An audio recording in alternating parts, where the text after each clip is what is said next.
Kepada Bapak Zulkifli Hambali, waktu dan tempat dipersilakan Bapak. Terima kasih.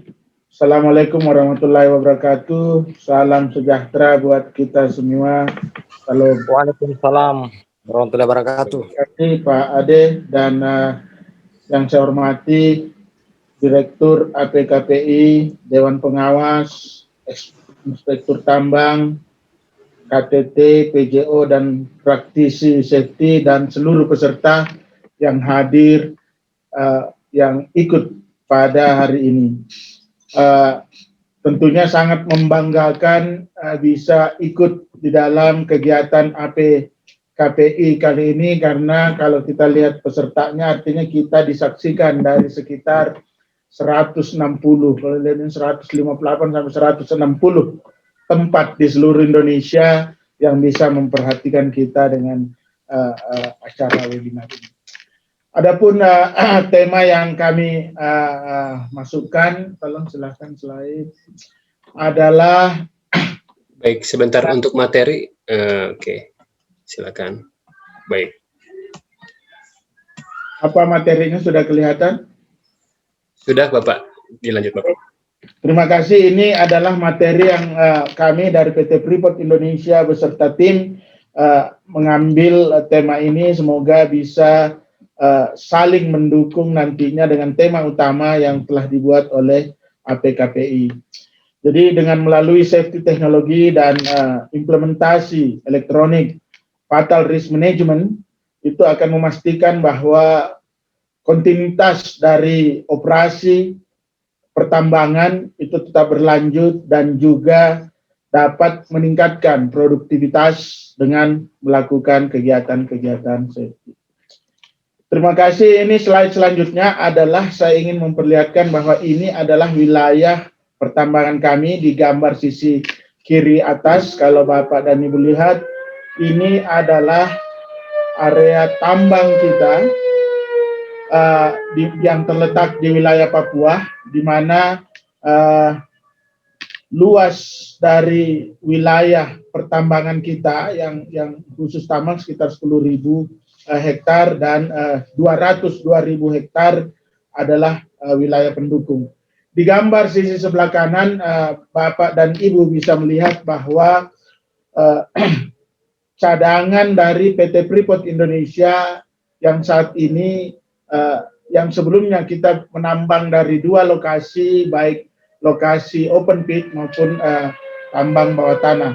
Dan mulai tahun ini PT Freeport Indonesia mulai transisi dari tambang terbuka ke tambang bawah tanah, di mana tambang terbuka kita sudah announce close di awal tahun ini. Kalau Bapak dan Ibu mendengar sirine tadi, itu adalah sirine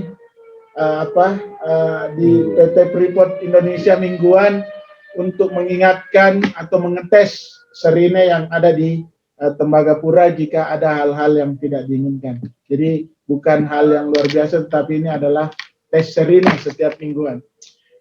Di slide selanjutnya, ini adalah bagian daripada kondisi geografis PT Freeport Indonesia.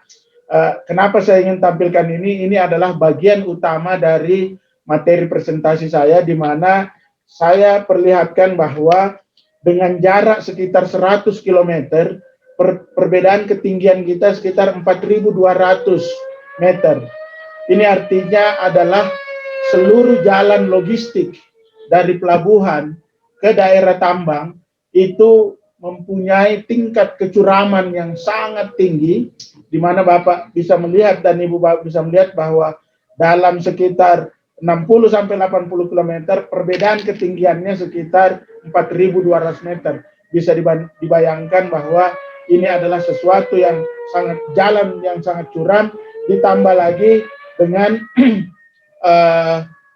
tingkat curah hujan. Kalau kita mendengar bahwa tingkat curah hujan di Indonesia yang terbesar ada di seputaran PT Freeport Indonesia dan Timika.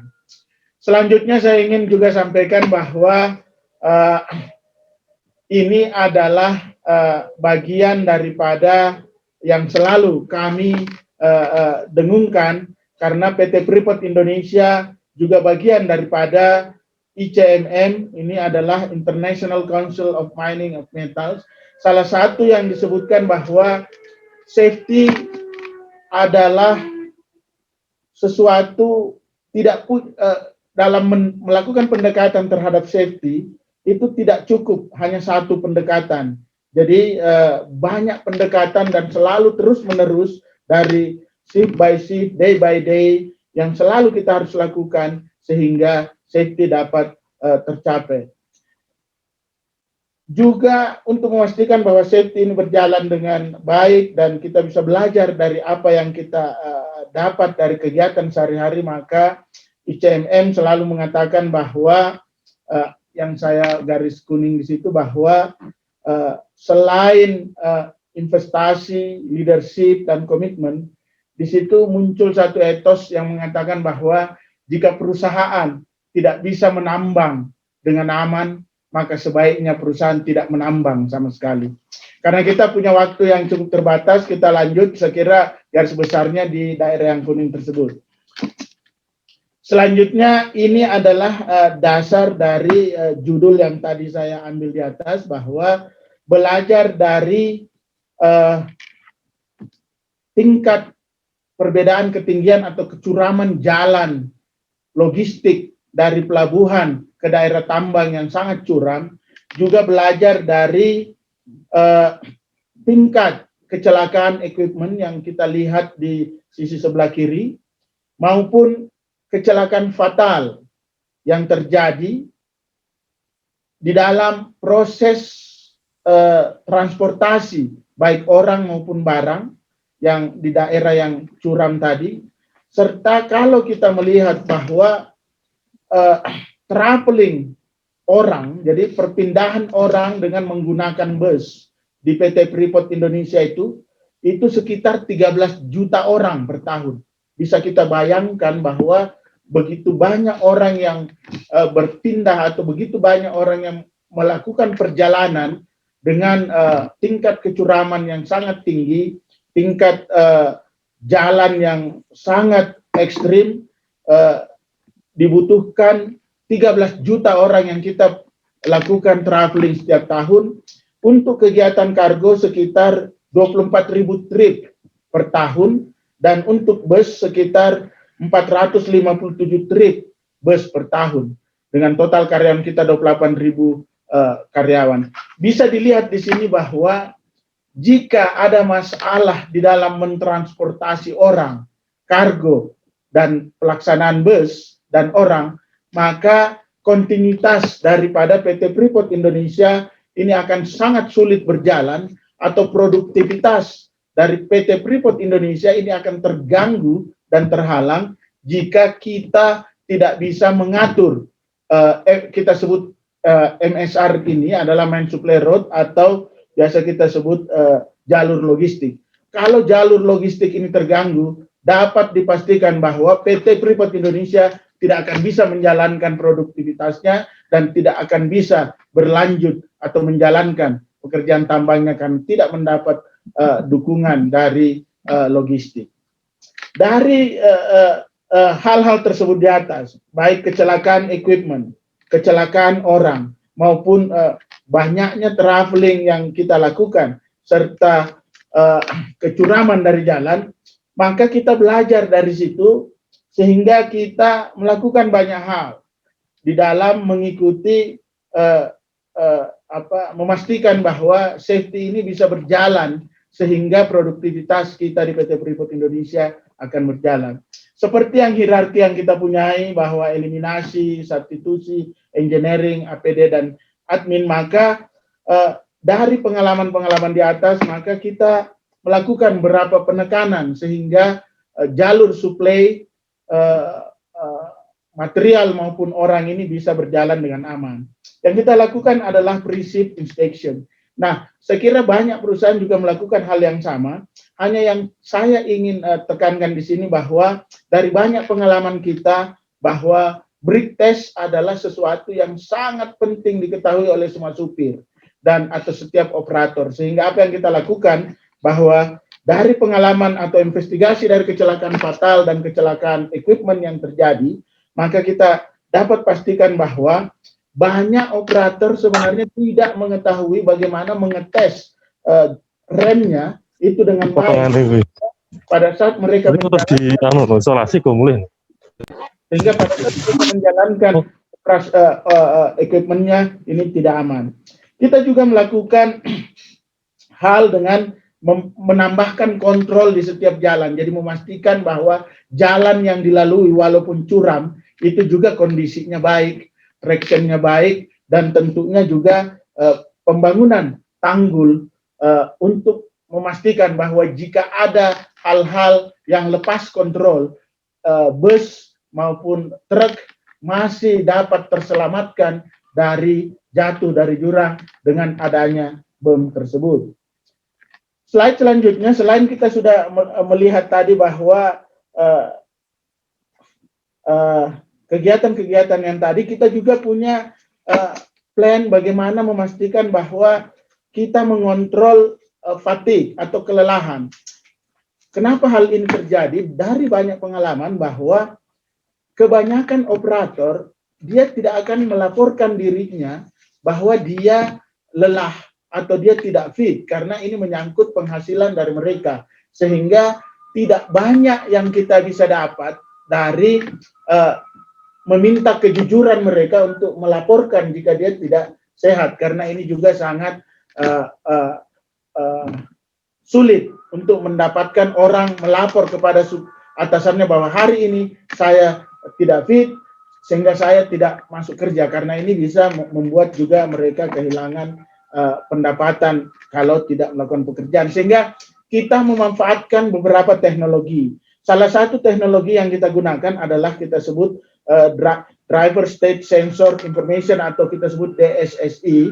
Ini adalah sensor untuk memastikan bahwa sesuatu yang kita pasang di dalam kabin operator kita, sensor ini akan memastikan atau akan memberikan informasi baik suara ataupun getar kepada operator jika sensor ini menangkap dari mata operator ini ada tanda-tanda kelelahan, sehingga akan mengeluarkan suara atau akan kursi bergetar. Dan juga DSSI ini akan menyampaikan informasi ke dispatcher, sehingga dispatcher dapat menyetop operator tersebut untuk dilakukan pergantian atau dilakukan peringatan melalui radio. Selanjutnya kita juga melakukan memperbaiki bagaimana kita bisa memperbaiki driver behavior dengan memanfaatkan teknologi. Nah, ada beberapa teknologi yang kita pakai. Kita lihat ROVR di sini ya. Jadi real time on board vehicle report. Jadi ini adalah kita memasang sesuatu di dalam equipment tersebut, baik bus maupun truk, di mana dispatcher akan mengetahui dengan pasti kecepatan dari setiap bus maupun truk, apa dia terlalu cepat atau terlalu lambat, dan juga mengetahui posisi daripada setiap equipment tersebut. Karena dengan ekstrimnya jalan yang kita punyai, kita tidak ingin equipment sudah keluar dari jalur atau masuk ke dalam jurang atau dan sebagainya tanpa diketahui. Sehingga ROVR ini akan mengontrol dengan baik jika kecepatan berlebih atau penggunaan gigi yang tidak benar atau penggunaan transmisi yang tidak benar akan disampaikan kepada dispatch, dan dispatch akan menghubungi operator tersebut, dan juga operator akan mendapat signal dari ROVR tersebut. Selanjutnya kita juga gunakan teknologi black box ya. Jadi black box ini adalah dipasang di dalam engine sistem daripada bus maupun truk, di mana black box ini akan mencatat semua kegiatan yang dilakukan oleh supir. Jadi ini bisa sama dengan yang dilakukan di pesawat ya. Kalau di pesawat itu kita biasa dengar kalau ada pesawat jatuh maka black box-nya dicari. Ini juga kita pasang untuk truk dan bus, sehingga seluruh kegiatan penggunaan gigi, penggunaan rem dan sebagainya ini akan tercatat oleh black box, sehingga jika terjadi sesuatu kecelakaan atau untuk mengetahui behavior daripada karyawan atau operator, kita dapat membuka black box ini sehingga kita akan mengetahui bagaimana behavior daripada karyawan ini, apakah selalu menggunakan rem, apakah menggunakan gigi transmisi yang tidak tepat, seperti hal-hal seperti itu.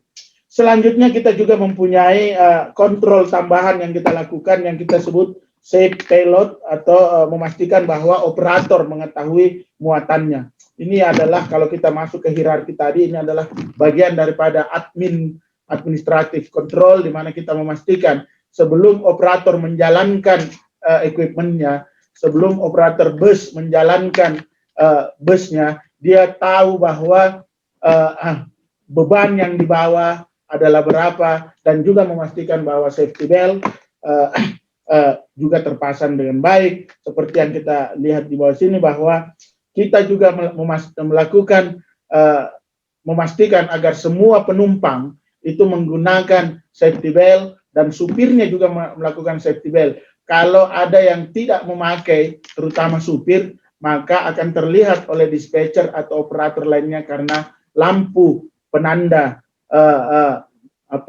bahwa operator tidak menggunakan safety belt ini akan terlihat di luar mobil, sehingga kita bisa menyetop driver yang tidak memakai safety belt. Kenapa ini penting? Karena dalam banyak kecelakaan investigasi kita dapati bahwa ternyata safety belt itu dapat men-save life dari operator maupun penumpang jika terjadi kecelakaan. Itu hal tadi tentang kita gunakan bagaimana pemanfaatan teknologi dan kontrol terhadap bus dan truk di dalam melakukan supply chain maupun logistik. Nah, kita juga mempunyai satu produk atau suatu program baru yang kita banyak dibantu juga oleh beberapa PJO yang hadir pada hari ini. Saya lihat ada PT Berlian, ada juga PT KPI yang selama ini banyak memakai teknologi yang saya tadi sebutkan di atas, dan untuk electronic fatal risk management kita juga bekerja sama dengan beberapa PJO untuk memastikan bahwa apa yang kita lakukan untuk implementasi FRM ini untuk hal yang baru di dalam PT Freeport Indonesia juga dapat berjalan dengan baik. Di awal tahun ini kita mulai mengimplementasikan electronic fatal risk management. Nah, kenapa kita memilih ini? Salah satu adalah bagaimana kita memastikan bahwa seluruh karyawan atau seluruh supervisor itu dalam menjalankan tugasnya tidak hanya menyelesaikan item-item kecil atau tetapi lebih fokus kepada potensial fatal terlebih dahulu sebelum melanjutkan pekerjaannya. Nah, kenapa kita pilih fatal risk management? Nomor satu adalah simple. Kenapa kita memilih supaya dia simple? Dengan 28.000 karyawan PT Freeport Indonesia, di mana tingkat pendidikan mulai dari yang tidak sekolah sampai yang doktor, ini kita punya masalah bagaimana menyampaikan SOP. Ya. Orang malas membaca, sehingga kita melakukan sesuatu dengan memperlihatkan gambar. Nah, gambar-gambar ini akan menceritakan sesuatu tentang bahaya daripada atau risk daripada apa yang dia akan kerjakan. Jadi lebih mudah melihat satu gambar dibandingkan dengan membaca ribuan kata. Itu akan sangat simpel dengan satu kata, sehingga kita gunakan ikon-ikon. Sesuai dengan Pareto Principle, kita juga mengidentifikasi selama 10 sampai 15 tahun terakhir di PT Freeport Indonesia, sehingga kita bisa melihat bahwa potensial fatal atau kecelakaan serius apa saja yang banyak terjadi di PT Freeport Indonesia. Dari situ kita bisa mengambil 23 fatal risk icon. Bagaimana menjalankan atau mengontrol? Kita melakukan 3 tiers verification yang kita sebut CCC. Ini adalah pelaksanaan yang dilakukan oleh pekerja, sementara CCFV dilakukan kontrol untuk supervisor dan CCV untuk manajemen. Tentunya kita juga mengambil fatal risk management ini karena kita punya keragaman culture maupun keragaman bahasa di PT Freeport Indonesia. Di PT Freeport Indonesia hampir semua negara hadir di PT Freeport, juga seluruh suku di Indonesia juga hadir di PT Freeport Indonesia, dan tentunya begitu banyak tenaga kerja lokal kita juga yang tidak yang literasinya tentunya sangat terbatas, sehingga IFRM ini menjadi satu solusi buat kita semua. Baik, waktunya 3 menit lagi, Bapak. Oke, silakan. Selanjutnya kita lihat di sini adalah kita menggunakan IFRM. Ini adalah teknologi yang sangat baru yang kita gunakan, di mana kita gunakan handphone untuk menjadikan IFRM ini sehingga kita bisa dapat informasi yang leading indikator, sehingga apapun yang dikerjakan oleh karyawan kita atau leader kita, supervisornya, dan manajemen akan tahu sebelum mereka melakukan pekerjaan dengan memanfaatkan teknologi. Ini adalah selanjutnya, ini adalah 3 layers tadi, nomor 1 CCC untuk pekerja itu sendiri, jadi dia akan menyetop pekerjaan jika dia mengetahui bahwa ada hal-hal yang bisa menimbulkan fatality. Supervisor akan melakukan observasi terhadap karyawannya, dan CCP manajemen akan melihat, mengevaluasi apakah kontrol kritis ini dapat tercapai.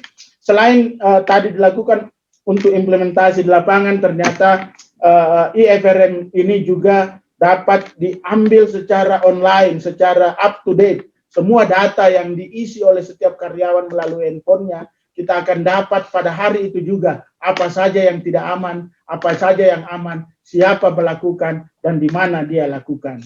Selanjutnya adalah keuntungan dari IFRM ini, kita juga dapat melihat di sini bahwa pada saat seseorang ingin melakukan cek ke lapangan, dia misalnya dia ingin melakukan cek apakah rem atau apakah equipment yang dia lihat itu sudah mendapat sertifikasi dari SDM maupun dari KTT. Dengan memasukkan nomor equipment, maka kita akan dapat dengan mudah melihat di handphone kita bahwa equipment tersebut sudah dilakukan uji, tes, dan juga operator, kita bisa tanya operatornya namanya siapa, kita masukkan di dalam IFRM, kita akan tahu apakah operator tersebut sudah melakukan mempunyai license atau sudah memperpanjang license-nya.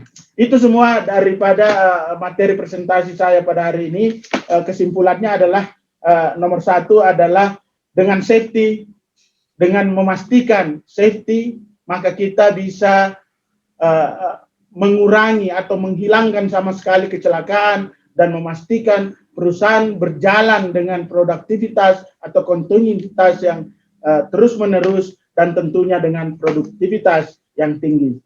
Nomor 2, dengan implementasi safety teknologi yang tadi saya sudah sebutkan di atas, ROVR, DSSI, Black Box, maupun IFRM, kita dapat gunakan sebagai leading indikator untuk mencegah terjadinya kecelakaan, sehingga dapat menjaga kontinuitas produksi maupun meningkatkan produktivitas. Ini penting sekali buat kita semua bahwa IFRM ini dengan menjadi leading indikator, kita dapat menyetop pekerjaan sebelum orang melakukan bypass. Kalau kita memakai sistem yang lama, maka informasi hanya menjadi lagging informasi. Kita hanya ketahui bahwa dia tidak melakukan kontrol yang baik, itu setelah kecelakaan terjadi. Dengan sistem ini, kita bisa dapat lebih awal sehingga kita dapat menyetop sebelum terjadi kecelakaan.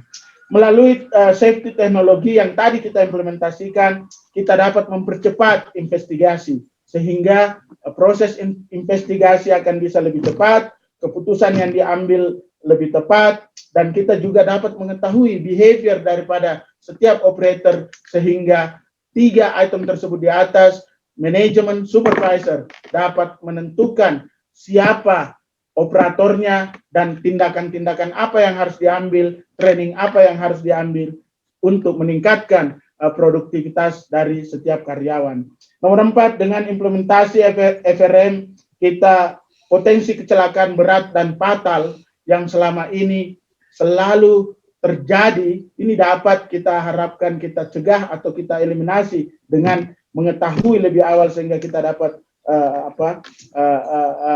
menyetop pekerjaan tersebut. Dan IFRM adalah salah satu teknologi yang kita gunakan di Saman yang tadi disebutkan oleh operator bahwa kita masuk kepada era teknologi 4.0 di mana sistem ini kita bangun tidak harus membeli sesuatu di luar yang karyawan punya, tetapi dengan memanfaatkan teknologi handphone yang dipunyai setiap orang, kita dapat ambil manfaat agar IFRM. Teknologi di Indonesia sudah cukup banyak, kita kerjasama dengan beberapa kontraktor yang ada di Indonesia, dan ini juga akan berkembang ke banyak negara. Kita sudah dihubungi beberapa tambang yang ada di luar negeri untuk mengembangkan IFRM ini. Semoga ini bisa menjadi contoh buat kita semua ke perusahaan-perusahaan tambang baik yang ada di dalam negeri maupun yang ada di luar.